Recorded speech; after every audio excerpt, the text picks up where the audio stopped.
Well, we got our install finished up, and I've got a friend of a YouTube subscriber, a neighbor of a YouTube subscriber, that had asked me to come out and do a maintenance for him on the side.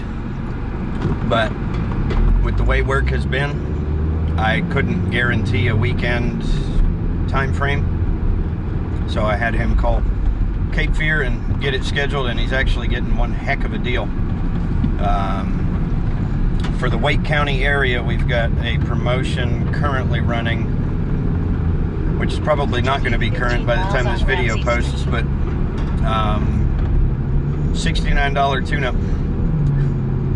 And I was going to run him, I estimated about $200 to $250 for the maintenance I was going to do for him. But on the Cape Fear dime, he's going to get $250 worth of 2-unit cleaning. Got a good bit of a drive up that way before we get there, but we'll try to check in and give you something out of it. Stay tuned.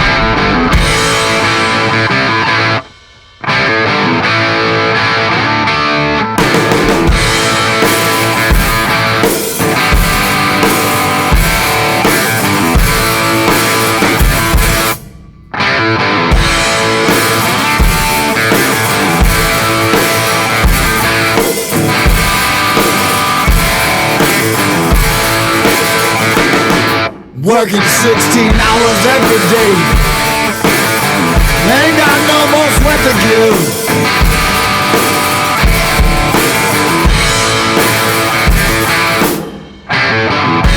Oh, it ain't so easy these days, just trying to get on by.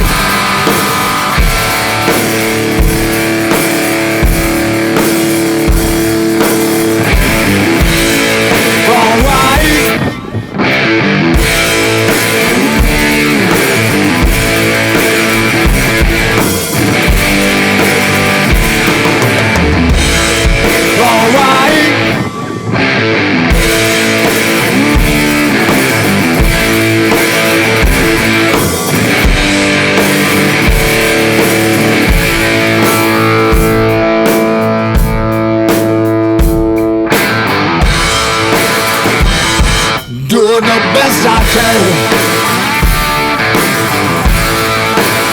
trying to feed a family. Oh, long times have changed.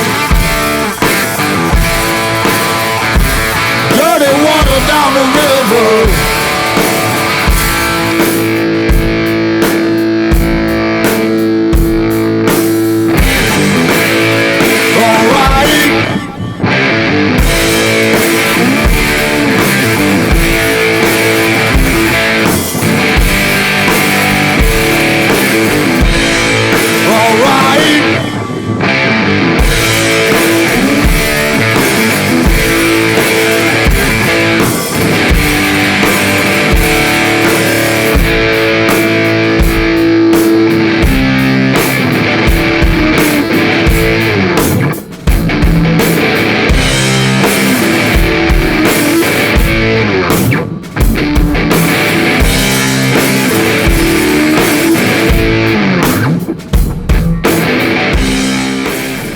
My viewers, there's a gray furnace man.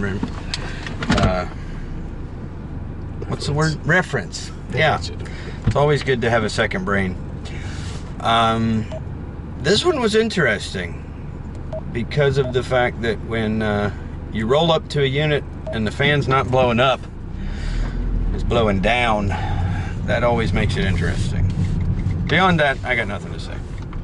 No, I'm kidding. Please drive to highlighted route. So the final operational numbers on that unit were pretty far out of spec. Turn right on Copper Hill but Drive, as then turn right. we all love to say, this is the real world, boys. Turn right on Autumn Drive, then turn right. With the iManifold, one of the major benefits in my mind is that you have so much information to dial a system in on the best performance you can Turn right on when it's Wildfire not Road. working properly. Case in point is this system where I was already running a 20-degree subcooling with a 40-degree superheat running a piston orifice, piston metering device. Hopefully. Yeah.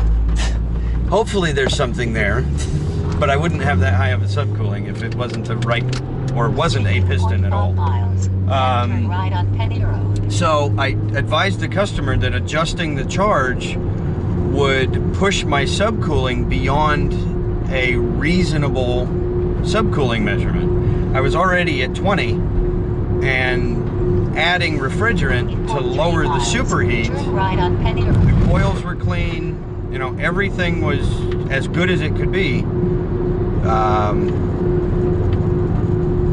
I would be pushing the subcooling beyond its expected performance to get the superheat closer to its expected performance. Turn right on Penny Road. Ended up with a 26-degree subcooling and a 20-degree superheat, and the target was just under 17 degrees of superheat. But we got exactly 20.5 degrees, which was a perfect match for the target temperature split. So, you know, Drive 4 we miles on Penny adjusted it as necessary to get the best possible performance outside of proper performance. You have anything to say, David? No, I agree with what you said. Real world stuff. It's always a surprise. All right. Well, thanks for watching. Like, subscribe, comment, share. Links are in the description for stuff, so hit that up, and we'll see you on the next video.